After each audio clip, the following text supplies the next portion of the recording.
Marshfield School Committee meeting on Tuesday, February 25th. Mrs. Pazurski, if you could please call the roll. Mr. Greer.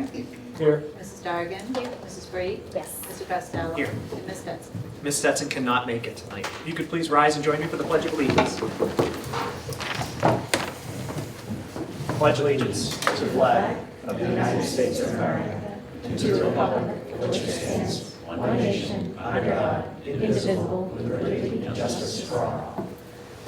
Thank you. If you could please also join me in the Peace Builders Pledge. I am a peace builder. I pledge to praise people, to give up put downs, to seek wise people, to notice and speak up about hurts I've caused, to right wrongs, to help others. I will build peace at home, at school, and in my community each day. Under the open meeting law, I'm informing the public that this meeting is being videotaped by Marshfield Community Media. If anybody else is taping this meeting, either audio or video, please notify us of such at this time. Seeing none. We have a few items on our agenda tonight, and I am going to play some musical chairs with them to try and get some folks out of here sooner rather than later. We're going to do our Spotlight on Excellence first. After that, we'll do the MEA update from Mr. Raymond.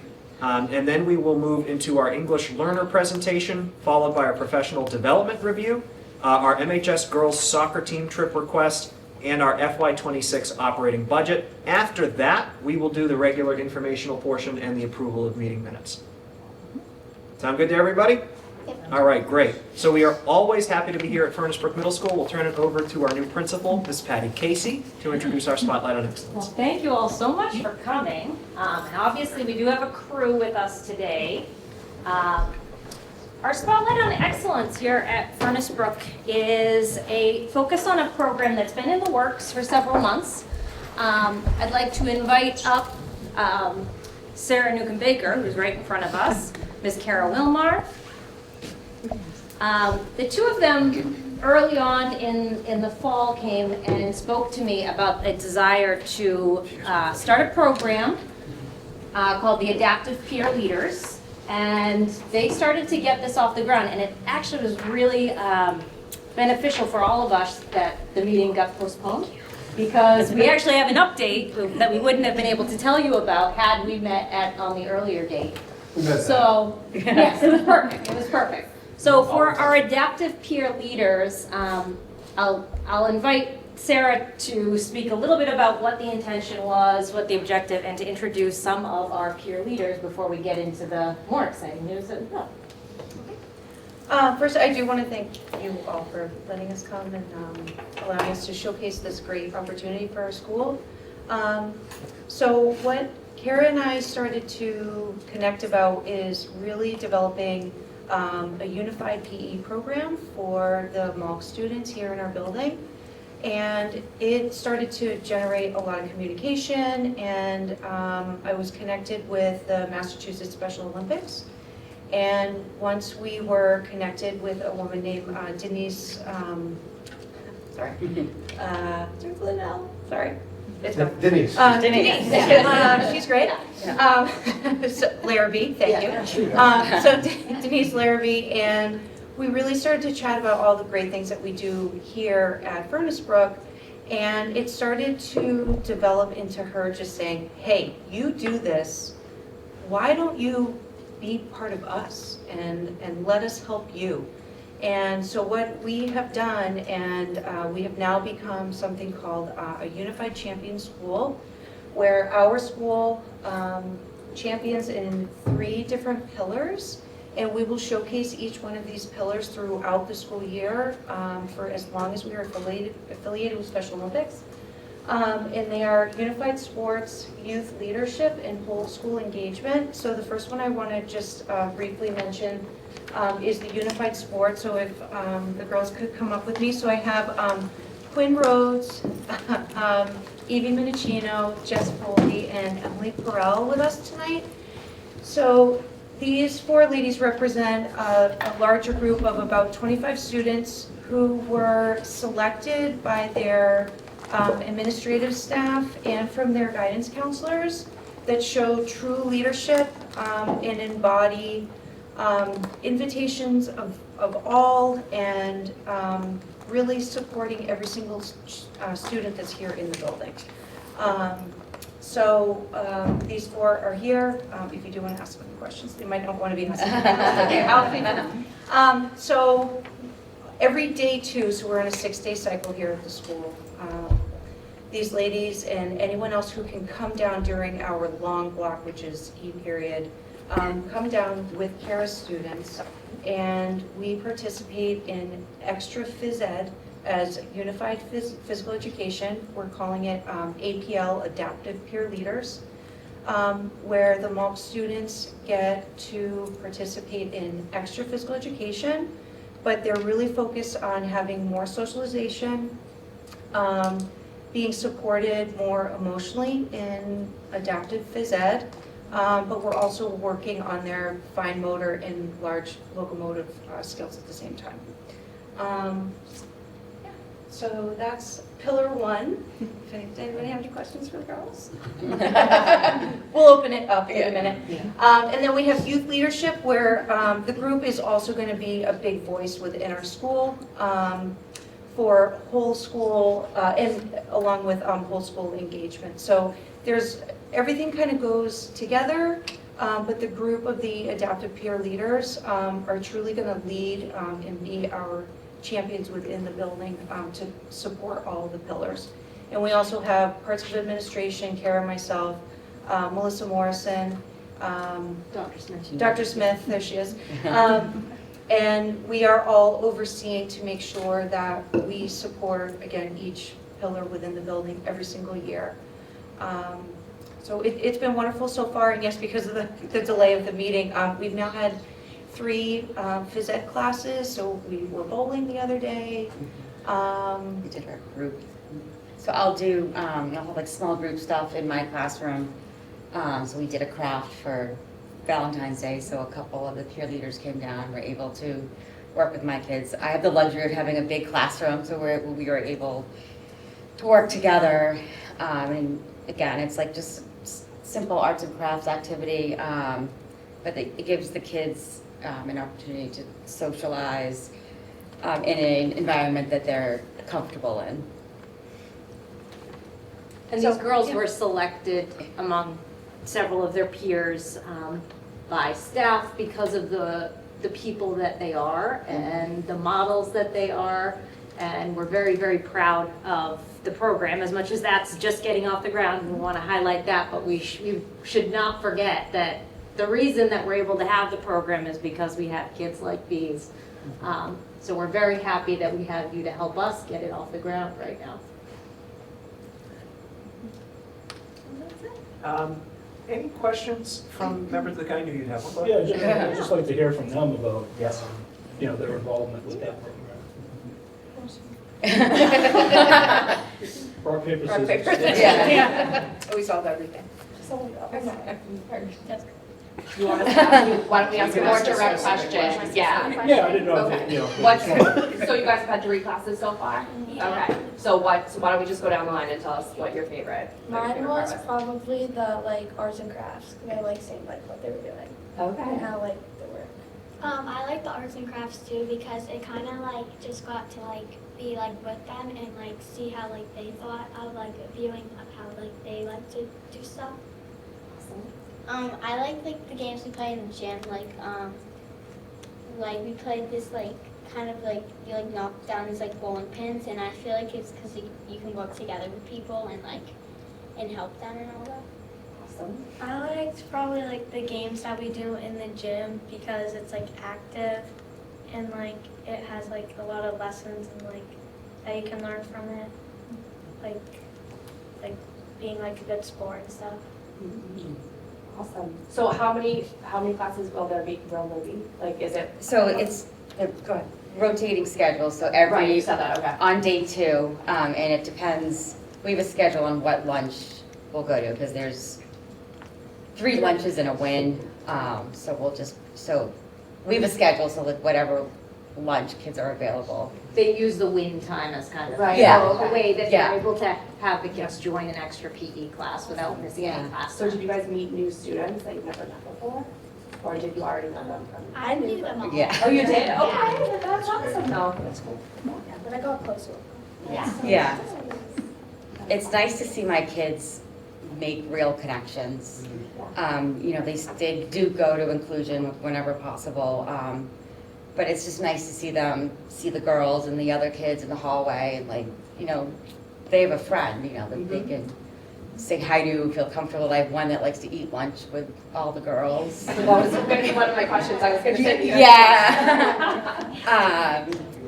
But these ladies embody full inclusion for everyone, and everyone has opportunity to learn and grow, and that is why they were selected. So they're just great. And it trickles out, right? So they have this group and they see each other during the time at the gym, but then when the kids are all going out to the classrooms and then their friends see that they've made these connections, and it kind of is already bubbling and trickling out, and it's, yeah, so. It helps it's the nice. whole culture of the school. Exactly. It really builds an inclusive culture, and I love that it's coming from your voice and your leadership, and that's great, and you have wonderful teachers guiding you too, so congratulations. Yeah. Great I job. think this deserves a round of applause. Students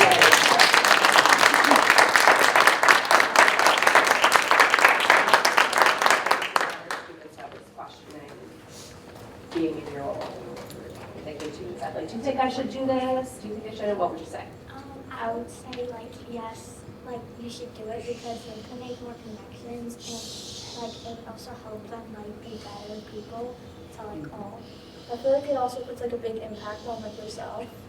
So like yeah, like makes like you a good that even a better person. Awesome. You guys, 2 thumbs up? All right. Awesome. One more round of applause. Mrs. Sorsky is asking me if we can take a photo with you guys in the committee and the superintendent. We have to get this all her. Maybe put this in the superintendent's newsletter.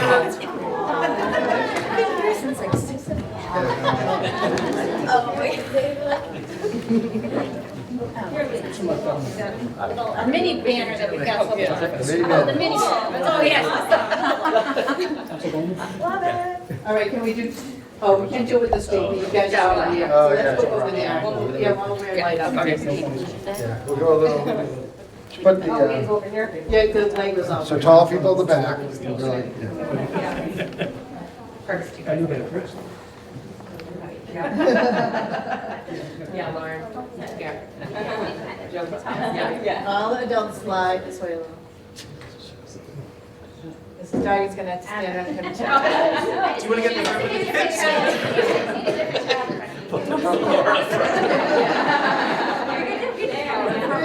There you go.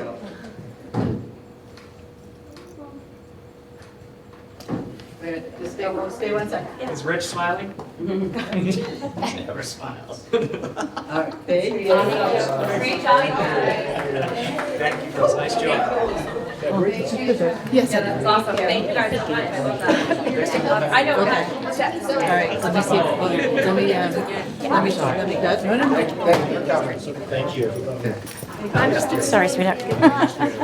Awesome what they're doing. Very much. Good job. Good job. Yeah. All right. Well, that is always an awesome way to start a meeting. I am going to take our student representative next and then Mr. Raymond. So go ahead, Finn. How are we doing today, buddy? Good, how are you? I'm awesome.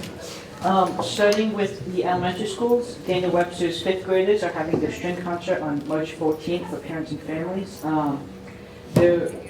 They also helped to organize a spirit week for the students before break, consisting of themes like Chocolate Tuesday or Decades Day. And the 3rd graders created their own books about various topics as part of the literacy unit that they were able to show each of their friends. At Ames Way, they celebrated their 100th day of school through many school and class-wide activities that involve each student. Their 5th grade band and strings are also beginning their 4th school rehearsals every Wednesday for some exciting performances coming up, such as their all-time concert on March 13th. Governor Windsor also had their 100th day celebration with a variety of songs and activities. They also celebrated National Resource Officer Appreciation Day as they learned about and showed their appreciation for our hardworking school resource officers. Author Jacqueline Davies, who wrote some student favorites such as Lemon April, will also be visiting the school next Thursday. Martin Sid had a very entertaining karaoke night that had great participation that all the students were able to enjoy. They also sent out reminders to their student musicians to make sure they are bringing their instruments into school to ready themselves for some upcoming performances. And South River, along with all the other schools, has opened up the kindergarten registration for the new kids that will be entered in the school. And all the schools enjoyed a week-long vacation last week, with all the students excited to be back. Moving on to the middle school, our 8th grade students participated in the Valentine's Day themed fundraiser this week to support special grade 8 events happening in May and June. Students had the opportunity to purchase and send a candygram to a fellow 8th grader, making this always popular event. This week, our student council members organized a fun and creative fundraiser to support Buddy and Friends Animal Rescue in Pembroke. 4 of our teachers, Mr. Heller, Mr. Nugent, Mr. Davis, and Mr. Kane, volunteered to have their heads bedazzled with stickers, all in the name of charity. Students donated $1 each to participate, and thanks to their enthusiasm, over $200 was raised. Today, our amazing theater program ran 2 showings of their current play, SpongeBob the Musical. All the students were able to attend the play in 2 showings, thanks to our amazing staff who worked hard to make this happen. Thank you to Mrs. Shanahan, Ms. White, and the crew for making a huge success. And courtesy of the amazing FBMS PTO, the annual 7th grade Glow Party is set up for March 7th. And then for high school, earlier in the month, parent-teacher conferences took place so that teachers could discuss with their students and parents any concerns they see in the classroom. This week, students are conversing with their teacher in order to discuss plans for class leveling next year. As the beginning of March, students will meet with their guidance counselor to formulate their schedule for the next school year. Friday marks the middle of the term 3, with half days coming up March 5th, the 5th and the 19th. On the 14th, National Honor Society will host the annual blood drive, and the 21st of March will be dedicated to celebrating the class of 2025 at the Indian Pond Country Club for the senior night out. Great. Thank you. Thank you. Thank you so much. Thanks so much. All right, Mr. Raymond, how we doing? I'm hanging in there, Mr. Costello. Everybody, good to see everyone. My apologies for my voice. I was sick all break. But first of all, thank you for trying to include me early so I can get home to my kids. But every time that happens, no good deed goes unpunished. I have to follow these kids. Like every single time I'm here, I'm like, thanks, Sean. I really appreciate it. I would like to get home, put my kid down to bed. But I'm me and they're them. So here's my little stick here. So yeah, they're good kiddos. So Mr. Costello, members of the Marshfield School Committee, I hope you're well. As always, thank you for allowing the MEA time on tonight's agenda. I'm glad to join you tonight from Furnace Brook Middle School and to briefly highlight the work of 2 of our middle school's finest 6th grade teachers, Jamie Hobson and Kate Woodard. FBMS's own Mrs. Zimmer writes of Ms. Hobson, quote, "When any of our teachers need help with a student or ideas for the lesson, Jamie is the first one to volunteer. When one of the other special education teachers went on maternity leave, Jamie assumed half of her caseload, along with teaching her math classes, skills classes, and inclusion. When I had taken an unexpected leave, Jamie kept repeating, 'It's taken care of,' and it was. She took my 2 English classes in addition to her math classes, in addition to her caseload, and in addition to the students that she was covering before the maternity leave. This was all while being a mom to 2 children under 4 years old. She is the epitome of every child every day, no matter what it takes. I'm inspired by her kindness, dedication, and her love for students every day." End quote. Meredith O'Kane, 7th grade health teacher here at FBMS, writes that her friend and colleague Kate Woodard hates to be recognized as our 6th grade health teacher here at FBMS, but I think she deserves the recognition. Although Kate is new, she has stepped into her role with ease. She works extremely hard to make lessons relatable to students, trending, current, and memorable. Kate has middle school kids of her own, which helps her to see what is needed and necessary in health class through their lens. She stays late many days, and not just to edit and refine her lessons, but to teach students crochet. Literally any student in school who wants to learn, she will make it happen, and with their own materials. It's kind of cool. She speaks up for students, hosts plank challenges, and applied for a grant to make her space next year an action-based kinesthetic classroom. Anything Kate puts her mind to, she achieves. If there is a health or wellness need, Kate goes after it. While her students were learning about advocacy, she created and sold pins with a promise to raise money for a personal cause dear to her heart. Last year, you could find Kate walking the beaches of Marshfield, collecting rocks for students to decorate and make their own, complete with a poem she wrote to help them and a reflection of their choice. We are so lucky to have Kate here at FBMS, and I am fortunate to have her on our team." End quote. My own daughter left this building last June, a foot taller and ready for young adulthood. That's because of educators like Jamie Hobson and Kate Woodard. They help kids navigate every confusion and catastrophe of early teenhood, all the homework and hormones of adolescence. They're here for our kids when they need it most, and that's middle school. Here, zits last longer than boyfriends. That's tough. It's true. It's true. That's tough.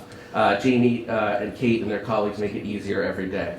Please continue to keep these educators here at FBMS and across our district well and truly in mind as you make the decisions that support all the good that happens here in Marshfield. Thanks for your time. Thank you, Mr. Raymond. As usual, Mr. Raymond, a pretty good follow-up to the kids. Thank you. I'll take it. Thank you very much. Okay, so like I said, we're going to move informational to the end of the meeting. Might as well take any subcommittee reports at this time. Seeing none. We've reached the point of public participation. If any member of the public wishes to address the meeting, please feel free to step forward and do so. Seeing none. We will move forward in our agenda. I'm going to take the English learner presentation first with Kate Malin.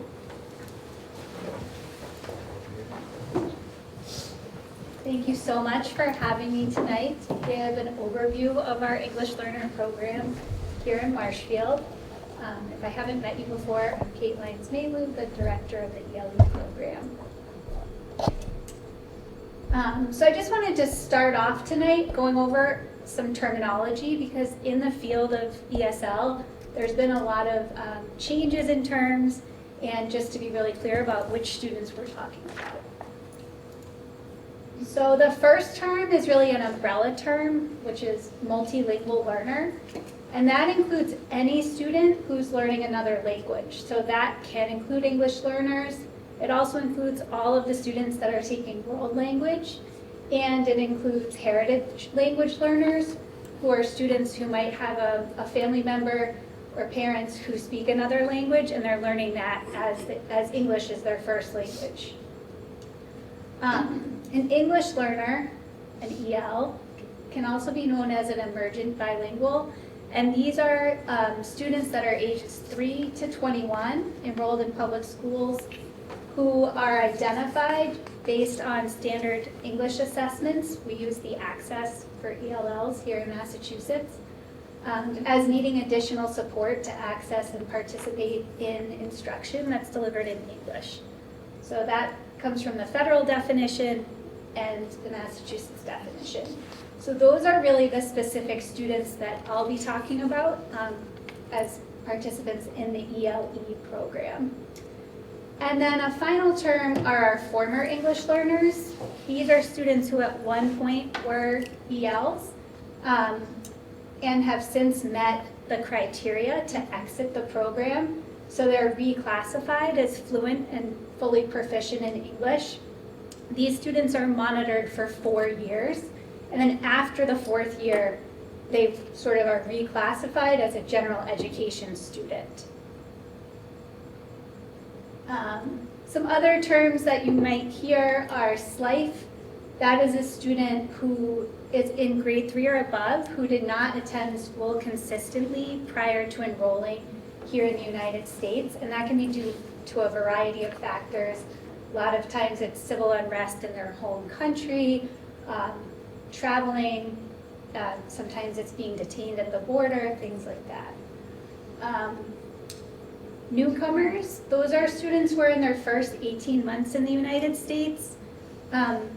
These students typically have limited English, but some students arrive and are fully proficient. We actually just enrolled a student at the high school last month who just arrived from Brazil, and when we assessed her, she was fully proficient. So though it's her first month in the country, she's still a newcomer, but her language proficiency is quite high. And then the last one is long-term English learner. Those are students who have been in the ELE program beyond 5 years. The state of Massachusetts expects students to exit between 5 and 7 years. That's sort of the typical amount of time it takes a student to master English and achieve those scores. But we do have a few students who are considered long-term ELs here in Marshfield. So this is a big definition, but just the overarching goal of ESL instruction is to advance our EL's language development, as well as their academic achievement. And to support that, this is the really specific definition from our state of what ESL is. It's systematic, explicit, and sustained language instruction that prepares students for grade level content by focusing on academic language while also attending to social instructional language. It's a required component of Tier 1 instruction in Massachusetts. So a little bit about who our students are. We currently have 128 English learners. We just had a new student register today, so that will be 129 tomorrow. We have 25 former English learners, and we have about 8 languages spoken at home. We also have an additional 40 to 50 students who fall in that category of at one time were an English learner, did the 4 years of monitoring, and have now exited, or who have another language in their home, but when they arrived in kindergarten, when they were assessed, they were already proficient in English. This is pretty typical for kids that go to Head Start or our own preschool program or any other daycare setting where they're learning English while they're learning their home language. A bit more on the data. Our largest number of EL students is in kindergarten. Most of the kindergartners were born here in the United States. That's followed by first grade. And like I said before, since English language development usually takes 5 to 7 years, it does make sense that even students that were born here and have been in programs where they've been learning in English, if they're still acquiring the language. We also have a large number of 11th graders.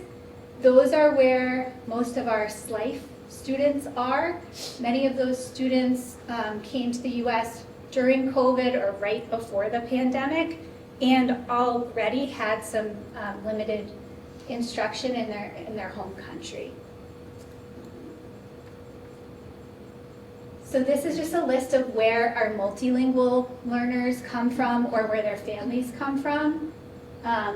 Right now, it's sort of a balance between the United States and Brazil as where most of our students were born, but we have students from Mexico, Vietnam, India, Chile, Sri Lanka, Morocco, China, the Dominican Republic, Ecuador, Haiti, Spain, Egypt, Saudi Arabia, Ukraine, and Romania. So for our staffing model for the EL program, we currently have 4.6 ESL teachers that serve kindergarten through 5th grade and 1.6 for 6 to 12. We also have ESPs. We have 2 ESPs in elementary and 1 ESP who's split between Furnace Brook and the high school. We also have an amazing addition to our team, which is Miss Lucy Condry. She's our family liaison. She is bilingual in Portuguese, but she also works with all of the EL families when they first register. She's a really amazing resource. And then I am point 8 and the director of our program. These are our elementary staff members. So on the far side here, we have Toledo Goncalves Nieva, Alyssa Rogers, and Stephanie McDonald, who work at Martinson. Pam Clavadasher left Martinson and is now at South River as our .6 EL teacher. And then Gina Sheehan and Jackie DePina work with Isabel Souza at Daniel Webster. In our secondary team, we have Connor McIntyre as our .6 teacher at the high school, and Joanne Bojorquez is the full-time teacher here at Furnace Brook, and then Rosangela works between the two. For preschool, we don't have an assigned staff member working with early childhood, but we do have a monthly meeting where Courtney Coots and I meet with the pre-K team, and we discuss the standards, screening, progress monitoring, and any questions we might have about English learners that are in early childhood. Another breakdown of the numbers. Martinson, we have 44 English learners and 3 former English learners. Daniel Webster has 37 English learners and 6 former English learners. South River has 6 ELs, and Governor Winslow has 3 ELs as well. And then for our secondary, we have 13 ELs here at Furnace Brook and 13 former English learners. The high school has 24 English learners and 3 former English learners. This picture here is actually from our Empower mentoring program that Joanne Bajorquez started here at Furnace Brook, where each English learner has a staff member mentor, and they meet monthly to do different activities. It's really been an amazing group for the kids because it gives them another community member and staff member to rely on and ask questions to. So we have the school resource officer and lots of other staff members involved in that. It's pretty fun too. I went to the Valentine's Day one and it was a great time. This report just shows how we measure English language proficiency. So we actually just finished the access test. It was quite a bear this year with all of the different illnesses that students and teachers had, but we got through it by the deadline. We'll get reports back during April vacation that will show students' proficiency. So we look at that obviously for placement and determining what we need to do instructionally, but also DESE sets a benchmark for each English learner, similar to the student growth for MCAS, that's based off of the 5 years to exit. So we do kind of have goal setting for each student based on what their annual goal is. All right, to exit, students need to get a 4.2 overall and a 3.9 on literacy. The test is measured from 0 to 6, but students exit at 4.2. Once they exit, we monitor them twice a year using a DESE checklist. And then after those 4 years, they're reclassified. And another hope is that students then are on the path to earning the seal of biliteracy. All right. So again, I just posted the law here to include it in our definition for tonight. But one thing I wanted to highlight is that we have a sheltered English immersion model. The state allows you to have a bilingual program or a dual language program, but based on the number of students we have and the number of L's we have, sheltered English immersion is what's recommended. It's also the most common in the state.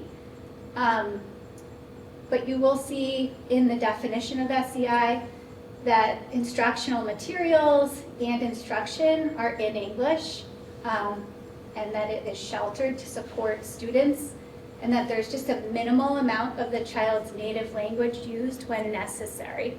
So to be an ESL staff member, you don't have to speak the language of the students you're serving, nor is it an expectation. So ESL students receive ESL support from an ESL licensed teacher, and then their content is delivered by an SEI endorsed content licensed teacher. Those teachers develop discipline specific content, and then they also modify it. The hope is that we're collaborating with each other so students are getting a really balanced approach.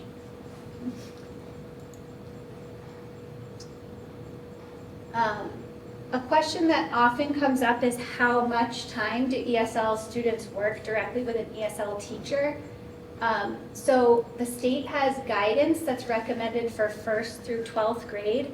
They do not directly include preschool or kindergarten due to that not being mandatory in the state. But we are trying to provide direct minutes to kindergartners. But newcomers and foundational level students, so students from 1 to 2.9, should get 90 minutes of ESL instruction per day. And students that are higher, a 3.0 to exit, should get 45 minutes of ESL per day.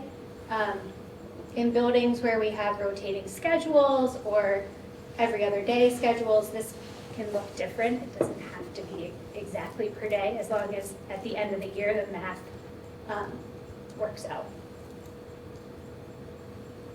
So these are our delivery models. In the elementary, we use push-in and pull-out.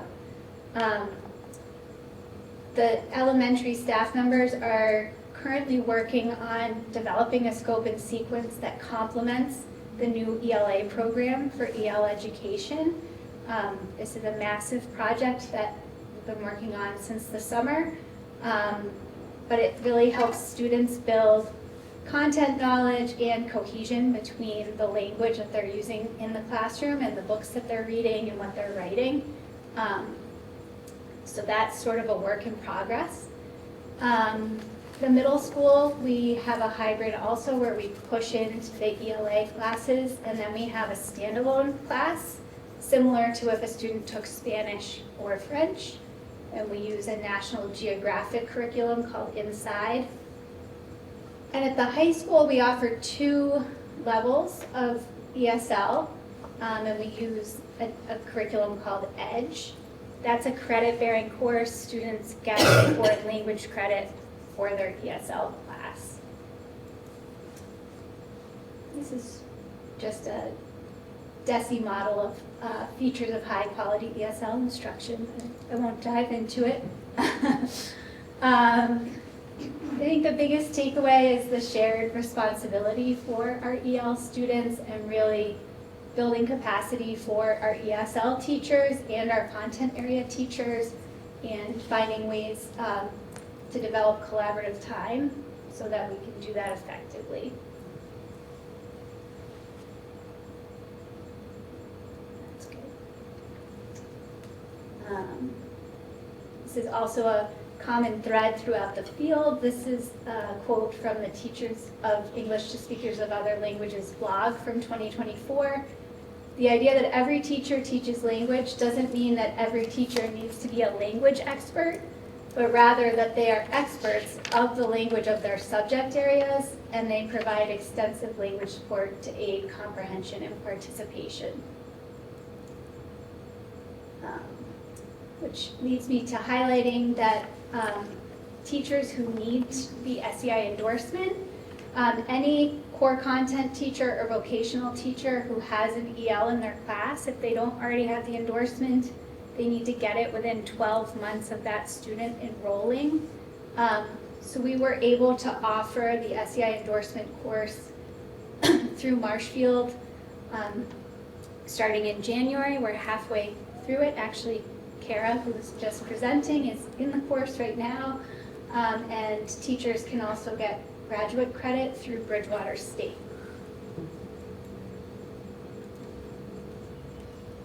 And then this is also from the DOE Raise the Bar campaign, just highlighting the research behind strong partnerships with home and school that lead to academic success and engagement for students. This year, I think our biggest celebration in our department is that we have effectively launched our English Learner Parent Advisory Council. We're hoping some of those members can come to a school committee meeting at the end of the year or the start of next school year. But we launched in October, and we've had 2 meetings so far that had 20 to 40 parents in attendance, which if you think about the number of students we have, and most of the families have more than 1 student, we've had a pretty strong turnout. At the last one, we had ambassadors from the high school provide childcare. The South River, I'm not sure exactly which group it was at South River, but donated items for a raffle for families at the first one. So it's been really fun, on top of well attended. And we have 10 parents that are on the planning committee with me, Lucy Condry, Emily Baird, and Toledo Galvez. So our hope is also to continue to build their capacity in leadership skills so that they can fully run the show next year with our support. And in connection with that, we've also been working really hard to build our capacity in translation, interpretation, and building welcoming schools. We have 2 staff members who went through the NIETSL, which is National Association of Educational Translators and Interpreters of Spoken Languages, long acronym, training, which is tiered from Tier 1 to Tier 3, and they got fully certified in Tier 3. So for the size of our district, we have 2 really highly qualified interpreters who are on staff, which is really great.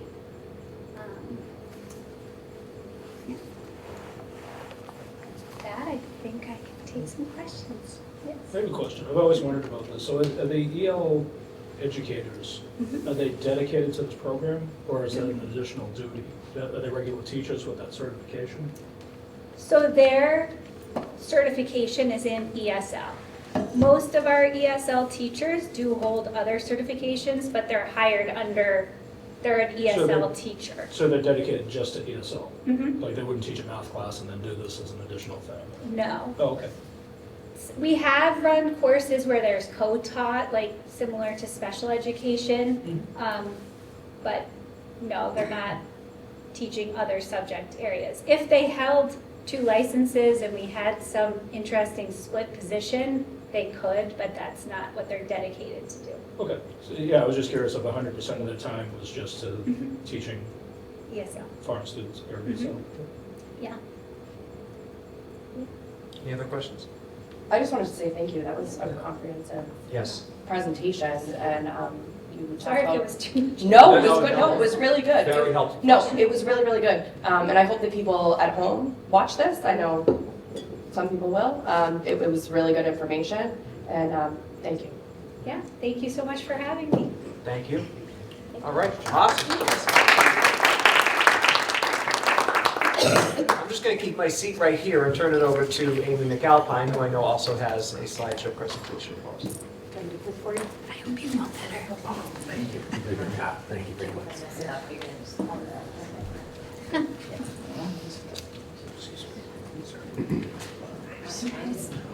Thank you for having me tonight to talk about PD.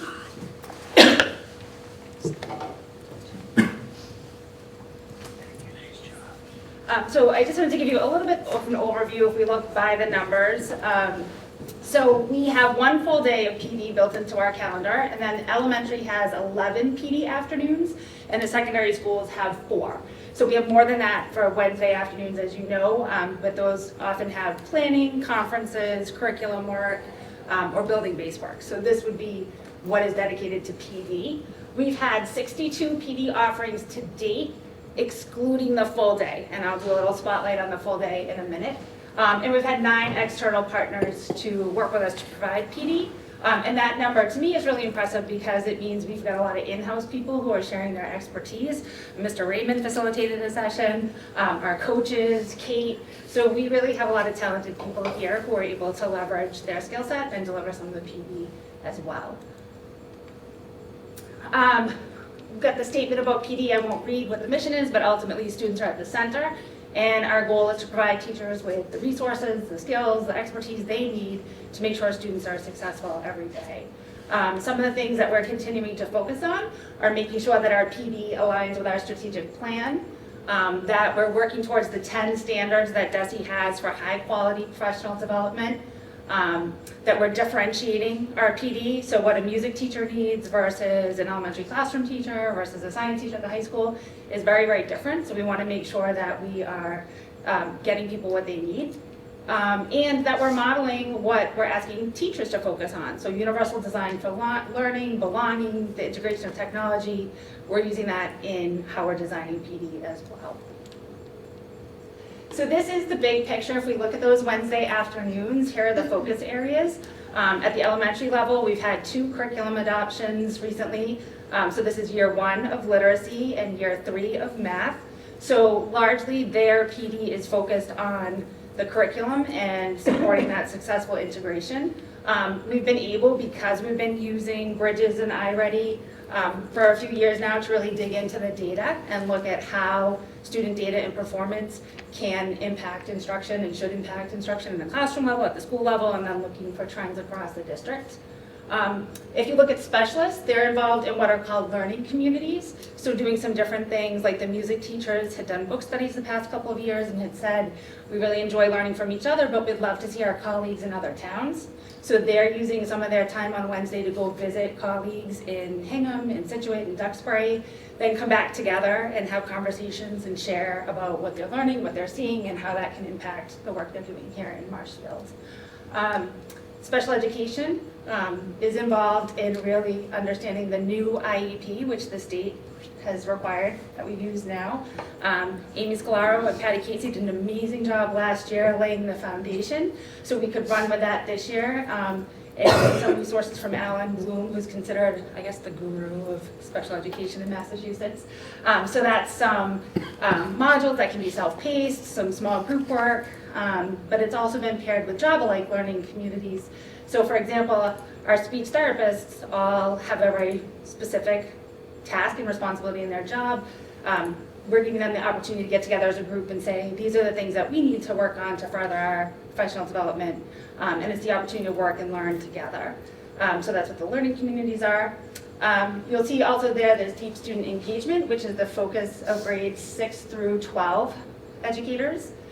So they had the opportunity to partake in part of that. That is a district-wide priority that I know Dr. Sullivan has shared, and you can see the little lenses there. We're trying to make sure that we're tying to what we've talked about previously, so we're not talking about deep student engagement in isolation, but looking at the work we've done with UDL and English language learners, belonging and SEL, digital learning, and saying, how do all these areas that we've been focusing on and building our skill set in really inform student engagement? So that has been the bulk of our work 6 through 12.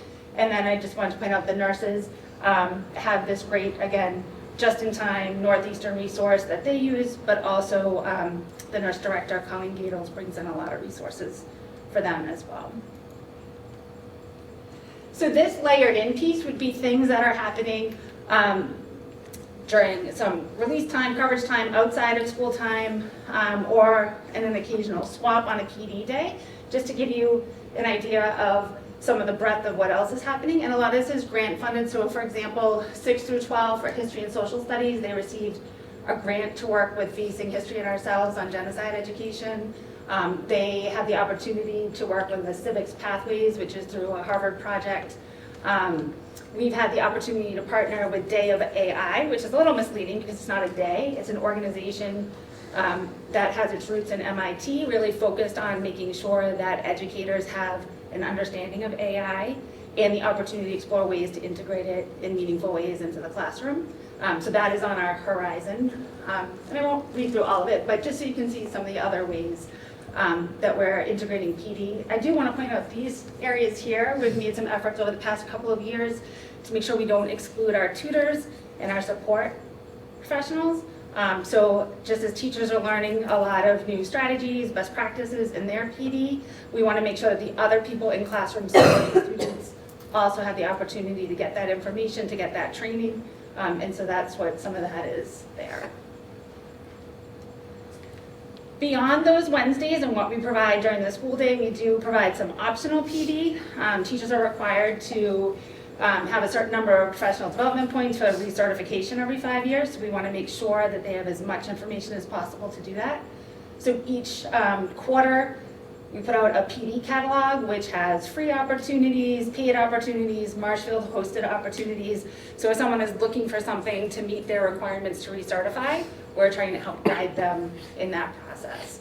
And my spotlight for that, you just saw, so we can kind of skip over that, but we're really fortunate to have Kate this year. We had offered the SAI endorsement course before. There had been a lapse for a few years, but we were approved again through DESE. We're fortunate to have Canvas to leverage being able to offer that online.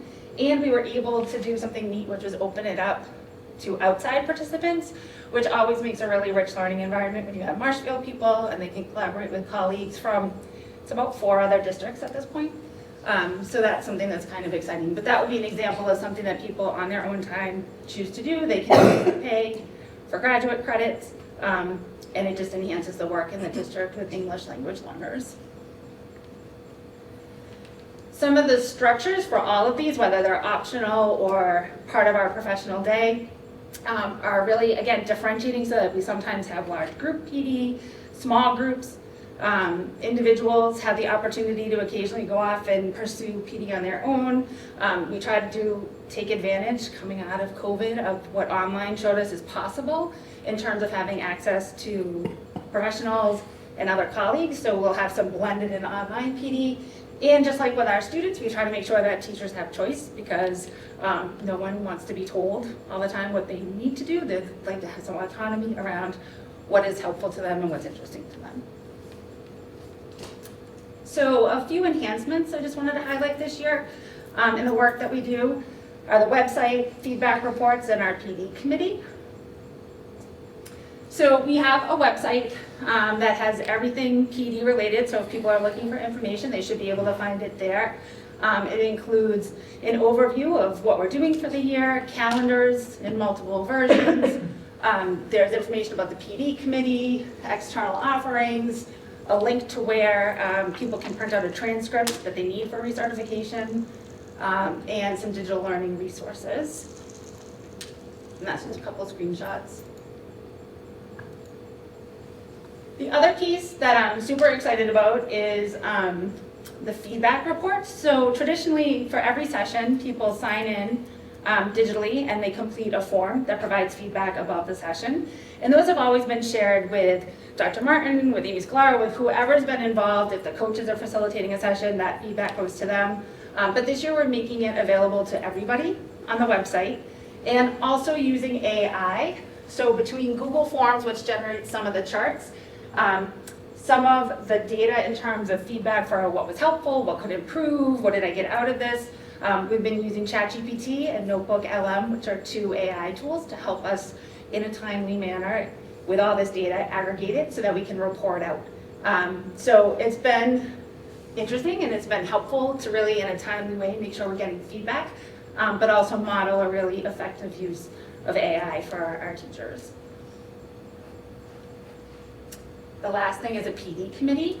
We've had a PD committee that is an agreement with the union. There is a member from each school per that agreement. This year it's expanded to include multiple users with the exception of the preschool, which didn't have representation before and now does. We also have some of our coaches and leaders on here as well so that we're getting more breadth in our representation in terms of planning PD.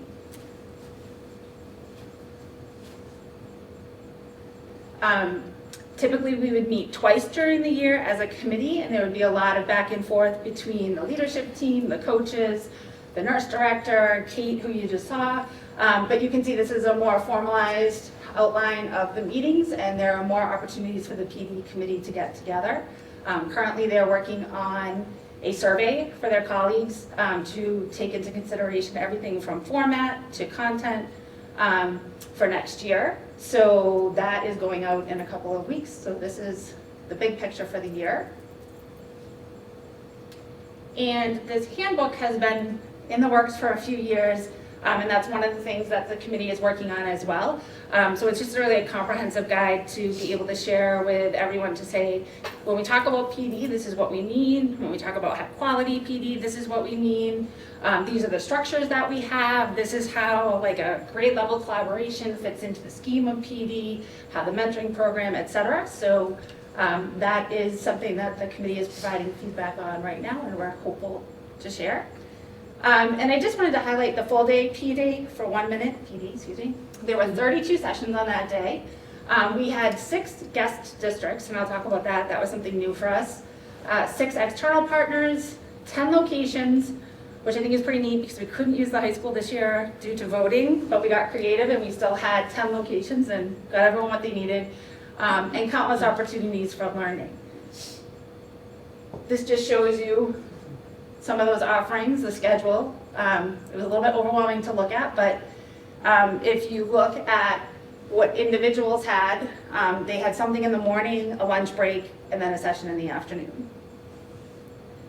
And that was based on feedback from the previous year. When we had this whole day, we're looking at it and thinking, like, what can we squeeze in? There's so much that we want to do. And some of the feedback was that it was a little bit of overload if people went from session to session to session like you would in a conference.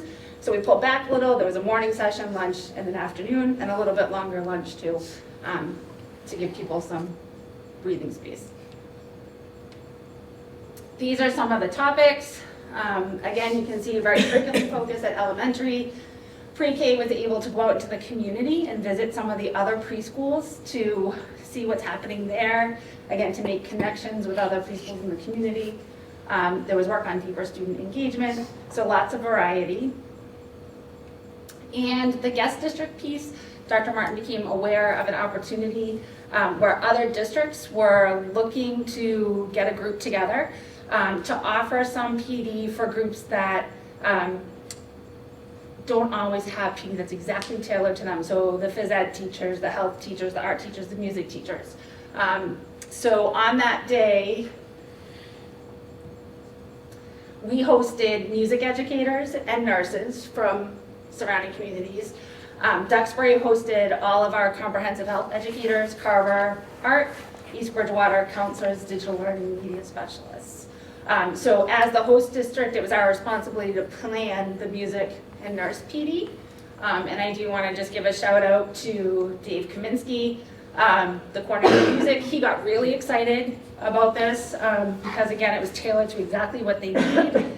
He asked and his department responded, so they set up like a mini conference where a lot of our Marshfield teachers led sessions. People from some of the other towns facilitated them as well. They had a great day here in Furnace Brook. And then again, so Colleen Gatels, our nurse director, brought in some great consultants and resources, and nurses were able to connect with other nurses around the South Shore. Excuse me. And we can quickly go through this, but I just want to highlight what was interesting when we looked at the feedback from all of these groups was in some way, shape, or form, the networking and sharing ideas and the opportunity to collaborate came out very strong. So that was a very positive experience. That was something different we did this year. And people are already talking about next year, very excited about that opportunity to be able to just connect with people in here. What are they doing in other places? What resources do they have? And then to be able to share them as well. I think there's one more. I think that's it. Okay. Yep. And then there's a closing. There we go. And really just to reiterate what I had said at the beginning. So really we just look at PD as a way to really ultimately support students, right? So we're giving the adults who work with students the support that they need to make sure that every student succeeds and thrives. So any questions? Any questions from everybody? Any comments? I have a question. First, that was very in-depth, really helpful to understand a lot of different things. Thank you. I'm curious about what you think is beneficial or between half-day PDs and full-day PDs. I know some districts choose to have more of one over the other. What's your take on that? I think it's interesting because I think there's strengths to both. I think the full-day PD, people come with that mindset of like, I'm going to focus on this all day and it's really productive because they know that that's what that time is for. I think sometimes in the afternoons it can be hard to shift gears, both logistically, right? Like if a bus is late or a parent calls or there's an emergency with a student, it can be hard to make that transition. But the nice part about those Wednesday afternoons and some of the feedback we get too is that it's kind of like just enough. It's that just right spot of we have about an hour and a half to 2 hours, which feels like just about the right amount of time. So I think there's strengths to both, and I know some districts do both. They have a couple of full days and a couple of early days, but I think that they both, on the teacher side, that's not speaking to, I know, the community side, and sometimes those half days are also a challenge for various reasons. But I do think that I like the model that we have. I think that full day at the beginning of the year gives us an opportunity to really dig in and then follow up in ways on those half days throughout the year. Thanks. Thank you. Any other questions, comments? I want to reiterate, that was very thorough, and I appreciate that. It's great to hear about the work that's being done in the district. It's awesome. Thank you. Thank you for having me. Absolutely, thank you very much. All right. Mr. Gafour. Oh, boy. How we doing? Last but not least. You got a little brochure. Does that mean we're going with I it? usually most certainly go with it. He'll take you up on it, be careful. I wish I think it was a Yeah, little you don't want to do bit. Barcelona with me, that's nothing good looking. Been there many times. Everything, it's a GoPro, but one left. This is. All right. You have? You love it. All right. I'll try to be respectful of your time, too. This is something that's passionate to me, and students call me a yapper, so I'll try and stay to the point. For me, and first off, thank you guys for having me. For those of you who don't know me, I teach science here, 7th grade. I coach the girls' varsity soccer team, and I now, as of this year, started coaching the club soccer team in town. So I'm like an import, deep green, but we call it like a plastic Marshfield, whatever. So going into my 3rd year coaching and the 3rd year of my long-term plan for the program to keep improving the experience we have for the student athletes, the tour is something that kind of came up at the end of last year. I know I just said about yapping, but I'll give you 2 quick examples from my own life. So I came over here 16 years ago working with a soccer company, and it was a dreadful experience, like a horrible experience. But they put me up with a really nice host family out in Northborough, and they were super lovely. I spent every night getting to know them, like really trying to take a lot from the experience. And they convinced me by the end of it that these negatives I've had with the club shouldn't affect the way that I wanted to kind of pursue my dreams, or I always wanted to live here. Ended up coming back, and the rest is history. But I'm still super close with them. We had Thanksgiving together, they're coming to my wedding in April, like this was 15 years ago, you know, the boys are nearly 30 now, so it's something that's really important to me, that experience of getting to mesh with other cultures. The second one, so I used to coach with the Barcelona coaches years back, 2016 maybe. They'd come over here for a couple of weeks in the summer, we'd do camps together. 2018 I went to Barcelona in December, and I randomly texted one of the guys, hey, I'm in town, be at dinner. And he actually got me a ticket to the game. We went and watched the game together, and he took me around the city, and I just thought it was beautiful. This guy that I coached with for a couple of weeks and hadn't seen in a couple of years, we still kind of had that mutual bond, you know, life experiences, soccer and culture. And I look at things like that, and I think it's really important that our kids get that opportunity, even just in terms of the culture immersion, the educational value, you know, getting to see some of the architecture. Even the cuisine, a lot of our kids are foodies, they love that. Go there and experience something different. So for it to be a whole 9-day, all-inclusive kind of situation for about $3,000 each, I was talking to a lot of the parents about it, and they were like, you can't go anywhere in the US for 9 days and get this all-inclusive $3,000, kind of do everything you want. So to be able to do that abroad with your teammates, making these lasting memories, experience something new, I thought was a really great opportunity. Just to add to that, I'm looking to take the club team to England, so the middle school age girls will get that experience, knowing that they'll then get to do hopefully Barcelona or a different location when they get into the high school. So really trying to make this a whole town-wide thing. How can we shape the experience that these girls get through soccer in Marshfield? And I'm hoping the boys jump on it as well, but for me, there's so much value to the travel, and just from speaking to the parents, I know there's a lot of interest there. So I've got a whole bunch of information. I brought papers for days and I'm ready to answer questions. I hope we could make this happen for them. Sure. Mr. Greer? Yeah, I have comments. Yeah, so I think this is a great opportunity. I mean, Barcelona's great. You know, I love my time there. I don't think they liked me being there, but we have that in common with them. Right. Yeah. So I'm all for the trip. The only thing I would caution is make sure we're complying with rules 38 and 40 for the MIA handbook. So there may be some paperwork to fill out. I mean, that's, yeah. But yeah, I'm all in favor of this trip, and thank you for spearheading Yeah, this. so we wouldn't be necessarily going as Marshfield High School girls soccer. We wouldn't be able to wear the. But you have more than 50% of your. Yeah, so and it's going to be the whole program wide. This isn't just a varsity thing. It's open to anyone that's played for Marshfield High School. Oh yeah, and I'm not gonna put the kibosh. I just was throwing it out there. Yeah, 30 and obviously I won't be coaching. I will be going as I won't be allowed to Problem coach in the off season. I will be going as like a kind of leader of the program. Yep. But I've got female assistants, former players. Julia Ritzy, who went to Merriman, she played here. She's my assistant coach. Rachel Dunn, who works in the building, she played here. She's an assistant coach. So being able to get those girls, those former rounds back in, even just now that the captains, the players that have been in the past, it's an opportunity for them to come back and be chaperones. They'll be, 18, they'll be adults, they can jump on that trip. So keeping the girls involved in the sport has been the big thing for me. Yep. And yeah, so the second thing, I always bring this up for any trip is free and reduced lunch. Yeah.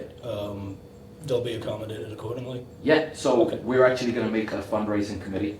Everyone will be responsible for raising their own money, but we'll put plenty of events and stuff in place, separate from the boosters. For me, the boosters is about a whole program-wide thing. This is strictly optional. Nobody's being forced to go. It doesn't bear any relevance to playing time, making teams, any of that stuff.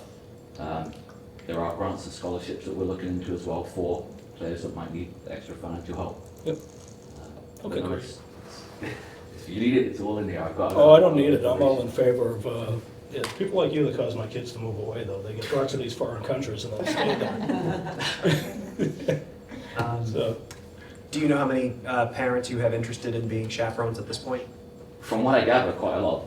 So the survey of interest went out a couple of weeks back. We've had half of the players respond. 90% of those have said yes, they're super into it. Most of the questions were, can parents go? Do you need chaperones? We're trying to keep it about a 6 or 7 to 1 ratio.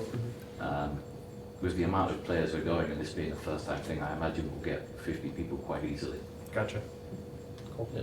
And yeah, so the other comment, so since this is a school affiliated event, all of the normal rules apply. As they would with like when we had the DC trips and things like that. Oh, yeah. That applies to the parents also. Right. Okay. That was my question, yeah. And what's the rooming situation? That was my next question. So if a player is going with their parent, they can choose to stay in the room together. Hotel rooms in Europe aren't quite as big as they are here. Yeah. For those that don't have a parent going, it will be a buddy system. They can stay in either double rooms or triple rooms. Okay. So they won't be alone. And then we'll just have one parent kind of section where we'll look after these 7 kids, these 2 rooms, however it works out. What's your cutoff date? We don't really have one. The sooner we get it going, the more time we have to fundraise. For me, I would say I want to get this going at kind of start of April. That gives me a whole month to make sure people are all in. The next step for me would be to host a Zoom with the tour company so they can do their Q&A. I do have a whole presentation that is going out to the parents with a bunch of information. It works out, so it's a $200 non-refundable deposit. The way I'm planning it would be about $200 a month from there, so it's equal monthly payments. They give us 100 raffle tickets for each player. You can sell them. They recommend $5. I mean, that's up to the players. That's $500. That's almost 2 months of your first payment's gone already. So for me, this is very achievable, especially with having the fundraising committee in place. Perry, when you took kids with the club, what size would those groups be? When I take kids, What you? No, I did it you've done before. 2019 was the last time we went to England. We took one team, so it was about 19 girls. Okay. They didn't require chaperones. That it was a little bit more expensive, but they provided the kind of group chaperones, and that was brilliant, by the way. We hammered a team. We're talking like 8 or 9-1, and afterwards all the girls are like shaking hands, taking pictures, adding each other on Snapchat.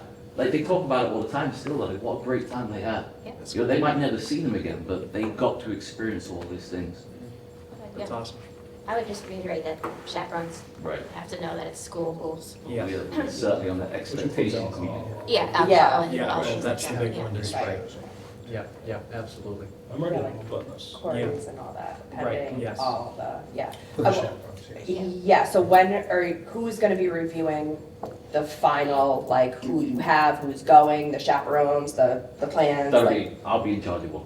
okay. And you'll work with central office to ensure all of those folks are quarried. 100%. Yep, I already kind of ran it down with Mr. Battis, the AD. Yep. He's given me a whole idea of what needs to happen. I reached out to Matt Miller, and we stood here about a year ago and asked for to take the rugby trip. Yep. It's a full school trip, like we don't, no more hybrid trips. It's either a full school trip or. Yes. Yes. Okay, Yep, okay. absolutely. All right, thank you. Yep. And it's not a soccer trip, but it's not open to the whole school. It's for the soccer program. For the Anyone soccer. that has played for the soccer program. Yes, there's opportunities to play against local opposition. We have training sessions with local professional coaches, and then a whole bunch of stuff to do. Vocab. Yeah, when a school trip and then it's a district-supported trip. Yeah, I'm with you. And, okay, great. I know who to send for a chaperone. 100%. No, it's my daughter's going. You're not going. I don't know how to take that. Any other questions or comments? Okay, so the motion would be to approve the MHS girls soccer trip to Barcelona from July 10th to the 18th, 2026. Is that a motion on the floor? So moved by Mr. Greer. Is there a second? Second. from Mrs. Dargan. All those in favor, please signify by raising your hand saying aye. Aye. Opposed, abstaining, unanimous. Have fun. Keep us updated. Thank you. Yes, thank you so much. Yes. I have a hard stop. I have to go. So what I was wondering is, I'm looking through the meeting minutes. Could we bring in 1-7 for a vote? Because if I leave, you won't have a quorum. Sure. Yep, we can definitely do that. I appreciate you saying so. Yeah. Because I know there's a couple of us who have to, a couple of you who have to head out, which I totally get. We've been here for a while. We have a very brief old business. Okay, the It's very brief. We just. FY Oh, no, 26 we don't operating have just budget. gonna say a the So never mind, Sean. Kendra's on that. Yeah, sorry. So there's only 3 of us, and Kendra was one of them, so we can't vote. Okay, got it. Do we have any more voting things? You don't need a vote on the FY 26 budget? No. Okay, Okay. no. All right, Mr. Miller, you can go ahead with your update on that. I know we were just talking about it. That's it? Well, I'll just, Oh, just gonna give a quick overview. So just to tell everybody where we are with the budget, right now we have been, with our numbers 3%. That's what we're told our allotted increases. We have meetings with the town administrator, town treasurer to discuss that further. And then when we have more information, we will be very open and transparent about where we stand with that and what that entails. That's Great. really about it.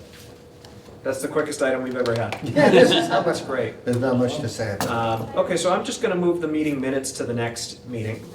We have the opportunity to do that. We'll go to the informational. Before we enter into informational, I do just want to disclose, and I have spoken, thank you, Rich. I have spoken with many of you about this before, but just to disclose publicly that I've accepted a new job that has to do with our line of work here, as I've been hired by the Massachusetts Association of School Committees as the new field director for Southeastern Massachusetts. So I'll be working with school committees in 101 communities from Boston all the way down to New Bedford, Fall River, the Cape and Islands, and helping lead superintendent searches, doing policy updates, all sorts of things like that. But the reason I say that is because Marshfield is a member district of MASC.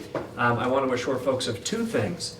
Number 1, I have filed a disclosure with the town clerk before I started the job to ensure that I was going above and beyond to make sure that there was no conflict of interest or anything like that. I've spoken with our attorney, Andy Waugh, and I've spoken with MASC's legal counsel as well. Totally all good. This is every single, all 9 employees of MASC are current or former school committee members.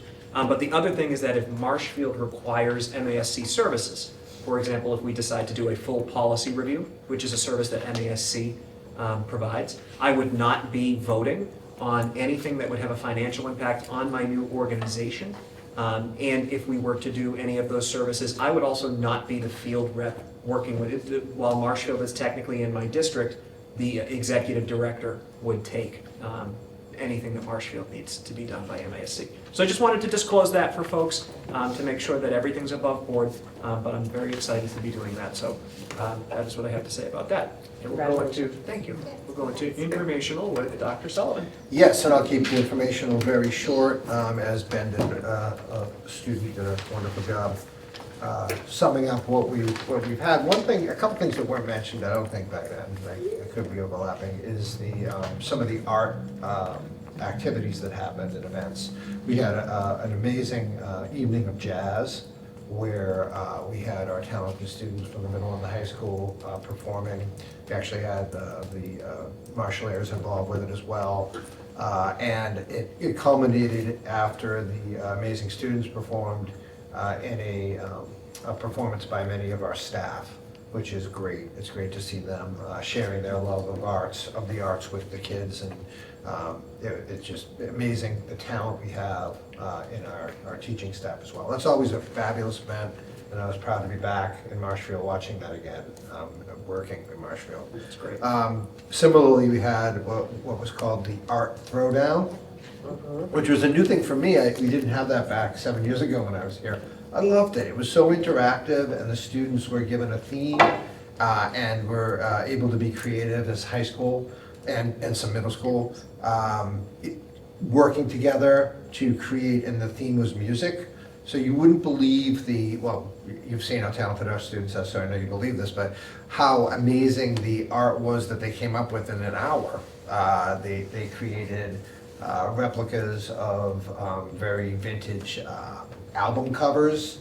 They created instruments that were made of all materials that they had brought in to assemble. So that's a great tradition, and it was really nice to see that. And then we had an amazing semester awards today at Furnace Brook, which I was able to watch. It was great to see our students being honored, not just for their academic excellence, but for the quality of and integrity of the work they've done throughout the year in particular disciplines.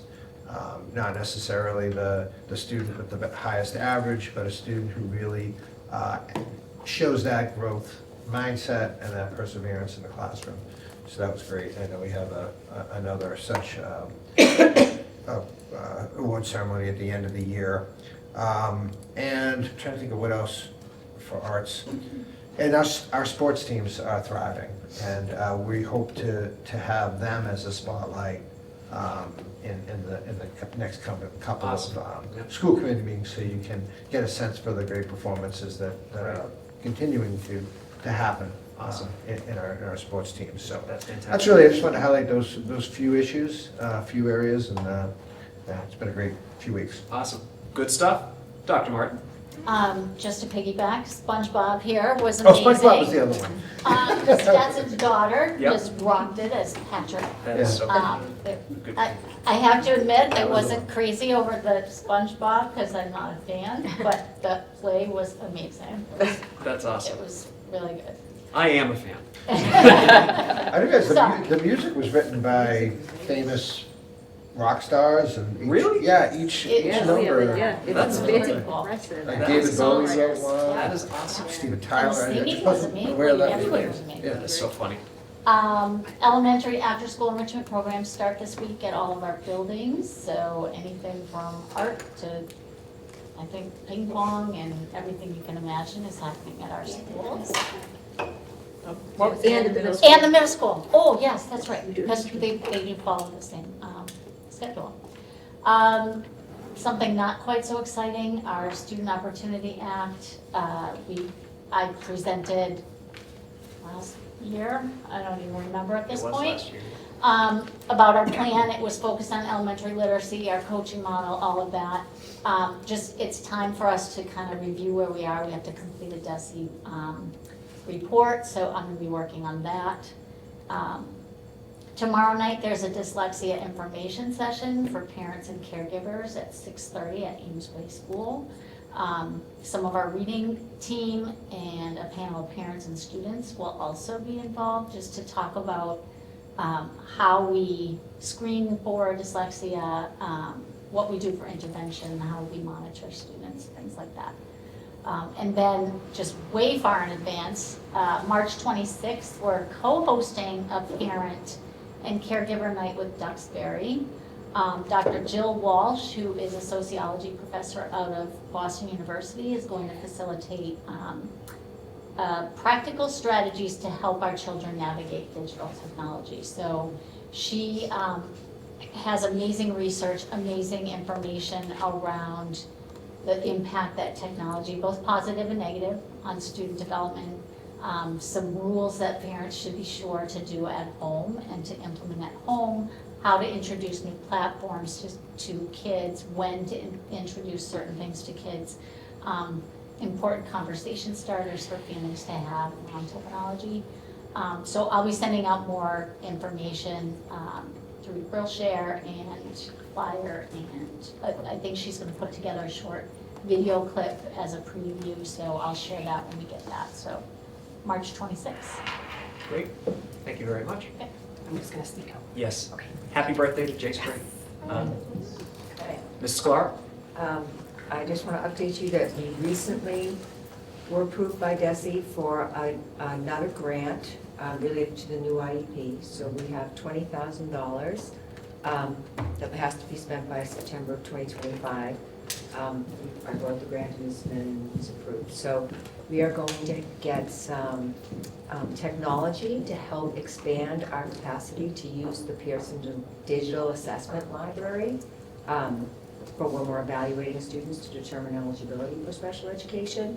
The Digital Assessment Library requires 2 iPads per administration. So currently, through the bigger grant, we're able to get iPads, and we're piloting this with our school psychologists in each building, and they're loving it. So with this grant, we'll buy additional iPads for each school so that special education teachers and related service providers can also use the digital tools. It's not something that every individual needs their own iPads. They can share in the building, but we need to have multiple pairs within the building, so we'll do that. We'll also use some of the funding to purchase additional components of the Bloom app. So part of our professional development this year, we have live professional development with Alan Bloom, and he also has an app where we've had access to his videos, which have allowed us to do a lot of that customized PD. Part of that, when we originally got it, had like a creating goals section and a collecting data section that we had on a free trial that got turned off. And teachers are really missing that, so we're going to get that back with some of this funding, so people will be excited about that. We're also going to do some additional professional development with Alan Bloom, who's really been able to customize our PD for us, where we can give him,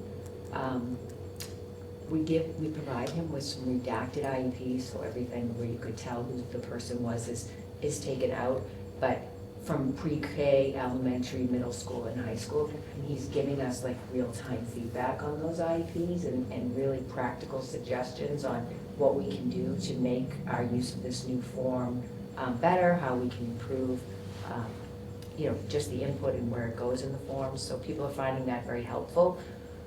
We don't have a lot of PD time, so we've also built in some stipends so that special education staff can attend that Zoom session with Alan Bloom after school hours. So I'm excited about that. Great, thank you very much. Mr. Miller. Real quick, a facilities item. If you're paying attention to email, Dr. Sullivan sent out a whole bunch of air quality reports for all 9 of our buildings. They were all positive. There were a few small recommendations that were made in some of the reports. All of them have been addressed, except one minor issue at Governor Winslow that we have to wait.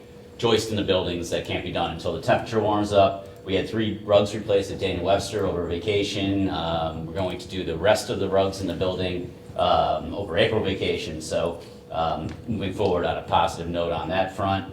And then lastly, just looking forward towards next year, kindergarten registration. We're low. We're low. We had 201 as of March 1st last year, which is the end of this week, and we're currently at 145. So Ames Way's okay, same ballpark. South River's in the same ballpark. Governor Winslow is only half of what they had last year. Dana Webster's only half, and Martinson's a little better than they were last year as of March 1st, but it's still only 35. So Ames Way 36, South River 27, Governor Winslow 28, Dana Webster 19, Martinson 35. Got it. So we got to keep working on trying to get that, That's about get getting as it many students in as possible, because it really, when we're talking about budget, that impacts. Right. That's definitely. Yep. Wonderful. That's it. Thanks. Okay. That concludes our agenda for tonight, folks. Our next meeting is March 11th. We will be at South River. Is there a motion to adjourn? Yes, so moved. Yes, okay, I'll second that. We'll go ahead and all those in favor. Very much. Good to go. Thank you very much, folks. Great Appreciate job, you guys great sticking it job, out with us. everyone. Good job, Carrie, good job, Amy, good job, Patty.